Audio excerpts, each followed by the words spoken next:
Hello viewers, welcome to this Facebook live session. Today on World Stroke Day, we have with us our two specialists. One is Dr. Girish Nair, consultant neurologist at Apollo Hospitals, Navi Mumbai, and Dr. Sunil Kutty, brain and spine surgeon at Apollo Hospitals, Navi Mumbai. Today on this World Stroke Day, we will be discussing about new advance in the treatment of stroke, that is medically and surgically. Welcome to our Facebook live session, doctors. Great to be here. Thank you. Doctor, the first question is, what is stroke and what happens when you have a stroke? Wow. So basically stroke refers to a condition where there is altered blood supply to the brain. I say altered because there are two aspects to this, and that results in a fairly dramatic appearance of neurological symptoms. We have certain mnemonics to be able to think of these symptoms in a nutshell. So facial weakness, arm weakness, an altered smile, there's a whole list, but I think that kind of summarizes what a stroke is all about. And the second part of your question was? What happens when we have a stroke? Yeah, so stroke does result into these neurological symptoms in the form of weakness, difficulty with speech, loss of balance, headaches, etc. And one has to remember that not all symptoms are present at the same time. The presence of even one is an alarm sign, and that is something that we would like to think about in terms of the stroke that is caused by impaired blood supply to the brain. For strokes that are caused by bleeding into the brain, I would request Dr. Sunil Kutty to tell us the symptoms. The symptoms again would vary or would be presented depending on the site of the brain which is involved, whether it is loss of blood supply as in an ischemic stroke or a hemorrhage which would lead to destruction of some part of the brain parenchyma. So eventually the symptoms would largely depend on the part of the brain which is involved. So most of cases, as Girish has rightly pointed out, it would involve there would be facial weakness, there would be weakness in either the arm or the leg, or in fact both many a times. And unconsciousness is very much a more common aspect to hemorrhagic stroke. So in a ischemic stroke, the unconsciousness would be more or less gradual, but the unfortunate bit is many a time these strokes occur in the night, so by the time they are usually picked up, the patient is already unconscious, and that phase where he's unconscious and gradually seeing symptoms prop up would have already disappeared, and you might think him up unconscious. So at times it becomes difficult to really differentiate whether it was a hemorrhagic stroke or an ischemic stroke. So imaging becomes extremely important. So what should one do if they think someone is having a stroke? Wow. See, this is a very important question. If there's a layperson who's listening in, I think it's very, very important to realize that with stroke, one of the unfortunate things is that people don't think of the brain as an organ that deserves the kind of attention as the heart. You step out and ask anyone, they will tell you that chest pain means heart attack, rush to the hospital. The same kind of urgency is sadly lacking when it comes to stroke, which means, stroke is actually a brain attack. So any sign of stroke must be treated as an absolute medical emergency. The warning signs of stroke, once again, kind of, repeating the same point: facial weakness, slurred speech, difficulty with vision, weakness of the arm or the leg, numbness of the hand or leg, impaired balance, severe headaches. Any of these, is an emergency. You need to get to the hospital. Don't waste time trying to talk to your general practitioner or trying to, get some kind of, these are things that can only be diagnosed and treated quickly in a large hospital which is equipped to handle everything under one roof. So the focus should be to get to a stroke-ready hospital, and we'll of course elaborate a little bit on what a stroke-ready hospital is. But I think the important thing to understand is stroke symptoms, even a suspect, it's okay if it's a false alarm. You come to the hospital and it's all A-okay. The problem is if you miss the diagnosis, there's only a very small window in which we can offer some very effective interventions. And Dr. Sunil, as a neurosurgeon, what do you think of the golden hour and the need to come quickly into the hospital? See, he was talking about the symptoms that we usually see in stroke. So there is a mnemonic for that which is very popular. It's called FAST. So what it has is facial asymmetry, A for arm weakness, S would be speech deficit, and most importantly T does not stand for anything which would happen to me, but T would stand for time. So time is that important. The more time you waste, the more brain is being damaged. So the golden hour concept obviously makes a lot of difference, especially in a ischemic stroke where every minute matters. In a hemorrhagic stroke, it is usually a one-time event where the BP goes up and there is a huge bleed in the brain and it tends to stop more or less. But you see what happens in a ischemic stroke is there is evolution of the stroke. It happens over a period of time, and then there are times where you can, intervene and try and get things back on track. Just to kind of, highlight that sense of urgency, for every minute that an ischemic stroke, meaning one because of impaired blood supply to the brain, is left untreated, 1.3 million nerve cells are irreversibly lost. So for every time we waste, remember that we're losing so many nerve cells, and nerve cells, once they're destroyed, they do not come back. An untreated stroke can irreparably and irreversibly age the brain by as much as 35 years. So, time is really important. So Dr. Girish Nair, as you mentioned about Stroke Ready Hospital, can you explain what is a Stroke Ready Hospital? Wow. So I will share this question with Dr. Sunil Kutty, because what he does as a neurosurgeon is very integral in today's time and age to call ourselves a Stroke Ready Hospital. But basically the concept of a Stroke Ready Hospital means we provide all services under one roof, and these services include those that deal with the primary treatment or the emergency treatment of ischemic stroke, the complications that can arise from the treatment of an ischemic stroke, the various new modalities for treatment of an ischemic stroke, as well as the presentation, the primary presentation of a hemorrhagic stroke. So a Stroke Ready Hospital is one where there is a neurology service full-time, there's a neurosurgical service full-time, there's a neurointervention service full-time, there's a dedicated neuroradiology service, and the infrastructure, equipment to be able to provide all the high-level treatments. And why is it such an exciting time today for stroke medicine? In the last 5 years, we have seen the appearance of some very encouraging evidence to support the use of some very new, exciting, cutting-edge technologies that have the potential to salvage a lot of the brain for for ischemic strokes. And as Dr. Sunil will talk about, the emergency interventions for hemorrhagic stroke, really change patient outcomes and qualities. Sunil, what do you think? See, when we look at hemorrhagic stroke, there is a subset of patient where we can actually make a lot of difference if we intervene. Intervene in the sense where we go ahead and remove the clot. So we try and accomplish it with an endoscopic evacuation. That is what we normally do. The clot is removed through a very small opening. The aim being, the moment we decide to enter the brain, we are trying to damage more of what is already damaged. So the aim over here would be to go into the smallest possible channel without further damaging anything, get the clot out. That would hasten the recovery, and overall we found that there is definitely a decrease in the mortality and overall morbidity of the patient too. The recovery becomes quicker, the ICU stay has been found to be significantly reduced. Then apart from that, there are certain strokes. Now when we look at ischemic stroke or a hypertensive hemorrhagic stroke, the treatment would be largely the control of the basic factors which cause it. That would be rather broad. When we look at a hemorrhagic stroke, if it's hypertension, obviously you have to control hypertension. For controlling hypertension, all the other things come into place, like regular exercise, keeping your weight in the right range. So all those things come in. But there are certain very surgical hemorrhagic strokes, in the sense arteriovenous malformation. So it has caused a bleeding, it has caused a stroke. But to prevent its recurrence, it is extremely important we deal with the primary pathology in the first place. So if it is an AVM which has caused the bleed, which has ruptured and caused a bleed, then we should try and remove that AVM, take it out of the system so that the patient does not encounter that problem in the future. Unfortunately, whatever happens prior to us going in and removing cannot be undone. If there is a bleed, we cannot unfortunately undo it.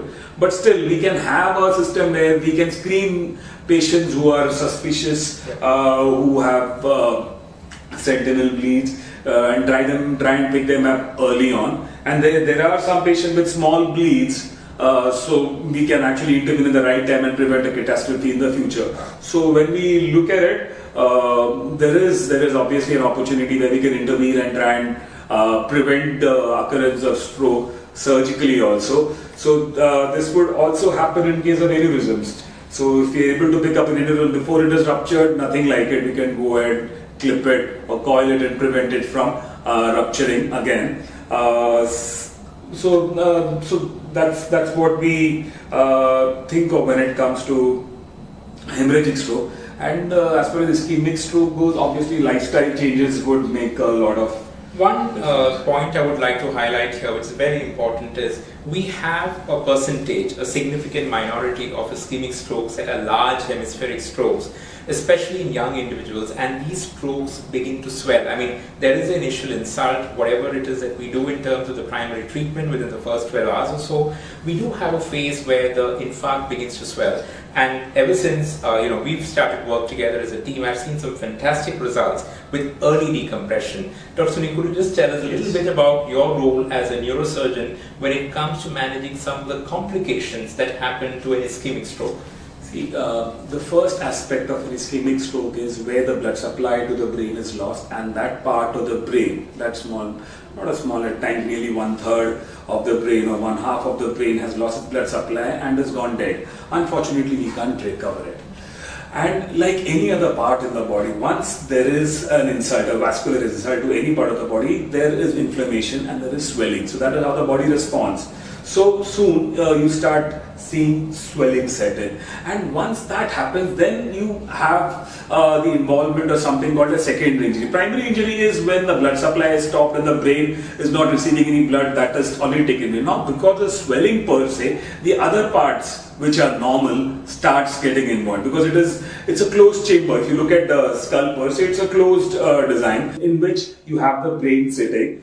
There is no ways it can expand. So once there is swelling of one part of the brain, what it does, it starts pushing on the other normal part of the brain, and then as it pushes, the blood vessels will start getting pulled along with that. So overall, you start damaging the other parts of the brain. Typically what we know as herniation, which is in fact the part which finally leads to brain death. So herniation of the brain. So what we do is we go ahead and decompress the brain. As in simple words, we open a gate. So we make an incision and we do a large craniotomy. It will remove a large part of the bone flap and let the brain swell out. So if this part of the brain is damaged or dead, so we let it swell out, preventing the other parts of the brain from being damaged because of the increased pressure. So it's a relatively simple surgery, but yes, it makes a lot of difference if it is done on time. And we've seen some of the young folks really improve well when it is offered on time. And again, time is the key in even the decompression. At time we found there is no point really decompressing after 2 or 3 days. So it's not that any patient can be taken up for decompression. So we like to stick to a certain time frame also when we're looking at that. True. So, doctor, as stroke is traditionally seen in elderly in India, so where now it is being seen that it is also affecting in young people. So what is a young stroke and what are the risk factors for conventional stroke? Wow. So I'd like to answer this question in 2 parts. I think you've asked a very relevant question. Conventionally, ischemic stroke is a disease of the elderly. If you look at the data that comes in from the West, it typically affects people who are in their 6 or 7 decades of life and who have what we call conventional vascular risk factors. High blood pressure, diabetes, heart disease, high blood cholesterol, who have been smoking or abusing alcohol. These are the conventional risk factors. But here in India, we're seeing some very interesting trends. The average Indian suffers a stroke almost 2 decades before his counterpart in the West. And India today is a very young country, but we are also one of the sickest countries in the world when it comes to lifestyle diseases. And we have to understand that this 2-decade earlier onset of the conventional risk factor mediated stroke here in India is a cause for great concern, and it's also an opportunity for intervention because all of these vascular risk factors are preventable, are modifiable if we are in a position to be very aggressive with vascular risk factor identification and vascular risk factor treatment. So, I'm very passionate about wellness and prevention, and I believe that you should not allow the brain to be insulted and damaged with a stroke. Let's not wait for the sheep to come home. answer to the second part of your question, what is a young stroke? By definition, a person suffering stroke before the age of 45 years qualifies as young stroke. The term young stroke was used to describe strokes occurring because of non-conventional risk factors, meaning outside of high blood pressure, diabetes, high cholesterol, heart disease, etc. that I spoke about. In the young, it was seen that valvular heart disease, here in India we have a condition called rheumatic valvular heart disease. It's coming down in incidence, but it used to be a big problem in the past. That is responsible for stroke, certain types of infections of the heart called infective endocarditis, certain types of vasculitis, which is a whole set of medical conditions where the blood supply to the brain tends to get altered because of changes in the vessel wall. Then we have venous strokes, where here in India we see a large number of venous sinus thrombosis and complications arising from that. So the entire basket of young stroke here in India is a significant minority, but people who qualify for a diagnosis of young stroke simply because they've had a stroke before they're 45 years, here in India it's our experience that most of them, the majority of them, about 65 to 70% of them are like the Western conventional strokes because they have undetected high blood pressure, undetected high cholesterol, all of these vascular risk factors because of a toxic lifestyle, lack of exercise, poor diet, a lot of other factors. Exposure to air pollution is now considered one of the important risk factors, decreased amounts of sleep that they get, prolonged hours in front of a screen, so multiple risk factors. So that's the story with the young stroke, the conventional risk factors, the non-conventional risk factors, and this whole new emerging scene that we have here in India. But a great chance for us to really get proactive about our health, start off with exercise and control vascular risk factors. What do you think, Sunil? Absolutely, there's no doubt about that. In fact, venous sinus thrombosis is one more thing that, in fact, during this pandemic especially, we've seen a spike in that. So, a lot of patients with venous sinus thrombosis have been coming in. Fortunately, most of them don't need surgery. Medical treatment does give wonderful results. The good thing about venous sinus thrombosis, unlike an arterial thrombosis, would be the deficit that it leaves behind, if the patient survives, is usually less, and the recovery is much better. And usually surgical indication also is rarer. We don't intervene unless we are pushed to the wall. Right?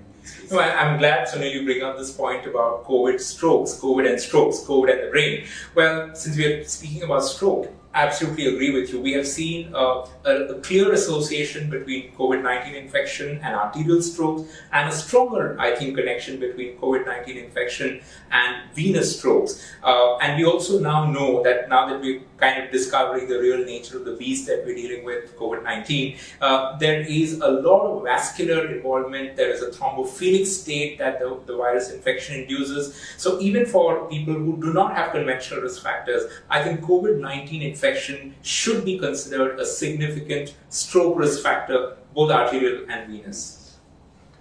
Thank you, doctor. The next question is, what are the different treatment options for stroke? How it can be managed medically and surgically? Wow. So, being the neurologist, I'll go first. Yes. Okay. Right. So, arterial strokes, ischemic strokes, meaning those where blood supply is cut off, time is brain, first 4.5 hours of onset. We have a clot buster treatment, which is injected into the vein, and it goes and lyses, cleans up the clot. But here again, there's clear evidence to show that the earlier we sort of intervene, the better are the outcomes, the lower is the complication rate, and the recovery tends to be that much more better. So even though we have 4.5 hours from symptom onset, patients who get treated at 45 minutes do almost 4 to 5 times better than those who get treated towards the end of this window period. So time is super critical even within the 4.5 hour time window. Then for a slightly longer time window, and where we have documented that there exists brain that can be salvaged, we have certain neuro interventions. So it's the medical management of stroke, and of course for people who come to us outside of these time windows, we have the conventional, what we call secondary prevention with blood thinners, cholesterol optimization, blood pressure optimization, blood sugar optimization, identifying deficiencies like vitamin B, optimizing thyroid function, looking at the heart, getting that sorted and out of the way. And then comes the sort of delayed complications of ischemic stroke that Dr. Sunil actually spoke about, and he will elaborate a little bit more, I guess. And of course, we have the other big basket of hemorrhagic strokes, where the role of the neurologist is actually quite, just sticking around and ensuring that seizures are looked after properly. But that is something that is primarily neurosurgical. So, Sunil, let's hear from you about, the hemorrhagic strokes. You've covered most of it. As far as the hemorrhagic stroke goes, already spoken, it's about, yes, where indicated. Not all hemorrhagic stroke requires surgical evacuation or surgical intervention. The small ones do not require, and the big ones are so bad that it has already damaged a large part of the brain, and so there is at times no point trying to salvage anything more, or we really cannot salvage anything more. So it's those mid-sized ones which are open for surgical intervention and evacuation. That's one. But the other thing, as we've already said, cases of aneurysms, cases of AVMs, which can lead to further damage in the future by a rebleed, are the ones which we should really look at in terms of intervention and trying to solve that problem over there so that it does not recur in the future. But as we've understood, what both of us have been doing in a patient of stroke largely is damage control.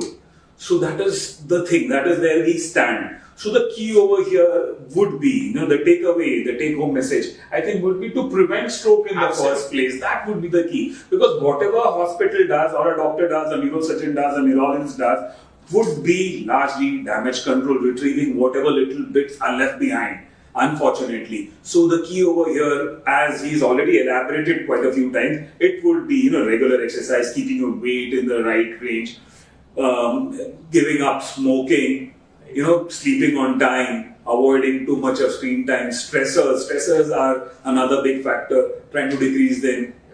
Yoga, which is like definitely something which is being, which the entire government is also, proposed. So yeah, the world has actually woken up to the fact that yoga is again helpful. So these are things which would prevent. So rather than, looking at what I can do in a case of stroke, which, as I pointed out, would be damage control, it's the prevention that you all should think of more seriously and try and, do whatever has to be done. He's already pointed out, I have repeated it a few times, so that's something which you have to retain in your mind and try and do it regularly. And one last little rider to what Dr. Sunil Kuti has just mentioned here, the medications are lifelong. I have had this very sad situation where, in spite of repeatedly telling my patients who've recovered very well from a stroke, that you need to take these blood thinners lifelong. They stop it because they feel well, and then they come back with a second stroke, and then, the deficits are sometimes not really pretty. There are certain medicines, very simple ones, hypertensive medicines. Yeah. So hemorrhagic stroke is usually because around 60% of them is because of uncontrolled hypertension. A very simple thing. Medicines are available now which can control your hypertension better. Change your lifestyle to control your hypertension better. These are few things which you can do, and the hypertension can be controlled better. Apart from that, the other key would be to measure it. Yeah. If you're not aware of it, then how do you know whether it's going high, whether you're going low? And the third most important thing is, okay, a doctor has started you on a medication. Does not mean that one dose of medication or that one set of medicines would work for you for a lifetime. Follow up regularly with your doctor. So, doctor, people undergoing brain surgery for stroke can lead a normal life? See, the thing is, it has got nothing to do with the surgery per se. So it's not that, a patient of stroke comes with a paralyzed side and then we go ahead and intervene. Okay, it's an ischemic stroke where one part of the brain is damaged, which has led to obviously paralysis of the other side. So as I've already pointed out, the surgery is more of damage control. So, the mindset becomes, okay, the patient went in with stroke and then the doctor operated and then his side is not working. It doesn't work like that. The damage is already done before we could actually intervene. The damage was done when you picked up the first cigarette, when you decided to ignore the first sign of weight gain, when you decided not to wake up at 6 o'clock in the morning and do some exercise. The damage started then. The damage didn't start with the surgery. What we were trying to do with surgery was trying to do some damage control. And that is all we can do. So unfortunately, what we can retrieve is what we can retrieve. So it's not necessary that we might get back to normal life. But yes, with surgery, we've been able to save lives which would have been lost. We've been able to save limbs which would have been non-functional forever. Yes, we've been able to do that, but not all of it per se. So if you really want to do that, all of it, then you have to be careful from your end. So those are the places where you really need to be aware of what you're doing with your own life, with the rest of the thing which would prevent stroke from occurring in the first place. We come to the... And I completely agree with what Dr. Sunil is saying. If there is one place in medicine where an ounce of prevention is worth a pound of cure, I think it is stroke neurology and stroke medicine. Yeah. We come to the last question. What are the lifestyle modifications one should adapt to reduce the risk factor of stroke? So I think we've covered this, but I should just summarize, and Dr. Sunil will also join, because I think both of us are kind of implementing these principles in our own lives, so we can speak with integrity. It is to address a state of perfectly good health, and that's a state of balance. So regular exercise, 45 minutes to 1 hour a day, preferably in the morning, ideally within an hour of waking up. Ensuring that your nutrition is optimized. I mean, traditionally we have carb-dense diets. And here in a city like Mumbai, where people are working and very hassled, we tend to have very large late-night meals. And this literally wreaks havoc on our systems. So basically enhancing your intake of protein, cutting down on your carbs, ensuring that you get adequate amounts of omega-3 fat, adequate amounts of fresh fruit and vegetables for phytonutrients and antioxidants when it comes to nutrition. And of course, adequate amount of rest, 7 to 8 hours of sleep every night. And if you have conditions like altered sleep, associated breathing like snoring, that needs to be looked at. Getting rid of all the toxins, the smoking, the excessive alcohol use, and screen time, and all of these things, So basically cleaning up your lifestyle. We have a successful marathoner here with Dr. Sunil, and I would like to hear from you what you personally do to ensure that your stroke risk is controlled. So I don't know about the stroke risk, but per se the aim is to be healthy as far as possible. Since we are no more in the young stroke risk, so we've crossed the 45-year barrier, so we won't qualify as the young strokes per se. So the risk is obviously, with every passing year, obviously these risks do go up. So the aim is to try and cut down on that, to try and maintain your weight in the right range, to eat right. Regular exercise, as Girish has pointed out, 4 to 5 times a day at least, 45 minutes every day. So these are very simple things. These are not something like, something like rocket science or something out of the book that we're talking about. We are talking about regular things which everybody does. But trust me, these very, very simple things do make a lot of difference when it comes to reducing these major risks. So instead of being bedridden for the rest of your life, get up in the morning on time, get a healthy lifestyle in place, eat right, stop smoking. Obviously you would lead a much more healthier life for a much longer time. So disability-free existence. Do not add years to life, add life to the years. Yes. Thank you, doctors, for joining this session and sharing your insights on stroke. Dear viewers, if you have any question related to this topic, please drop your questions in the comment box and we'll address it to doctors. Thank you. Thank you very much. Thank you.